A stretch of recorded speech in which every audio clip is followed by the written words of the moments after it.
Hi friends, welcome to Karthik Telugu news. ఇవాళ EPFO గురించి ఒక ఇంపార్టెంట్ అప్డేట్ న్యూస్ అయితే రావడం జరిగింది. దీని గురించి మరిన్ని విషయాలు ఈ వీడియోలో తెలుసుకుందాం.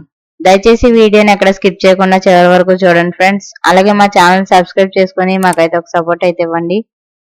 వివరాల్లోకి వెళ్ళినట్లయితే ఎంప్లాయీస్ ప్రొవిడెంట్ ఫండ్ ఆర్గనైజేషన్ ఉద్యోగులకు శుభవార్త అందించింది. మరోసారి కీలక నిర్ణయం తీసుకుంది. కేంద్ర ప్రభుత్వం అందిస్తున్న ప్రోత్సాహకాలు అర్హులైన ఉద్యోగులు అందుకునేందుకు మరో అవకాశం కల్పించింది.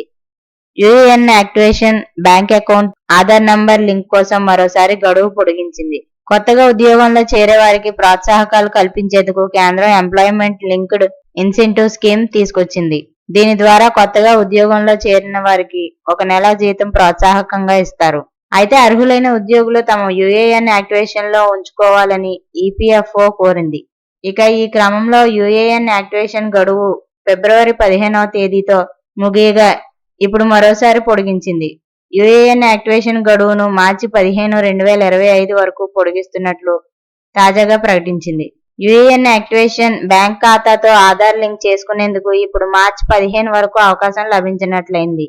ఆ లోపు యూఏఎన్ యాక్టివేషన్ చేసుకున్నట్లయితే ఎంప్లాయ్మెంట్ లింక్డ్ ఇన్సెంటివ్ స్కీమ్ ద్వారా నెల జీతం ప్రోత్సాహకంగా ఇస్తారు. ఈ మేరకు మరోసారి గడువు పెంచుతున్నట్లు కేంద్ర కార్మిక ఉపాధి కల్పన శాఖ తాజాగా ఫిబ్రవరి 21, 2025 రోజునే ఓ సర్క్యులర్ లో జారీ చేసింది. ఈ క్రమంలో కంపెనీల యాజమాన్యాలు తగిన చర్యలు తీసుకోవాలని ఆదేశించింది.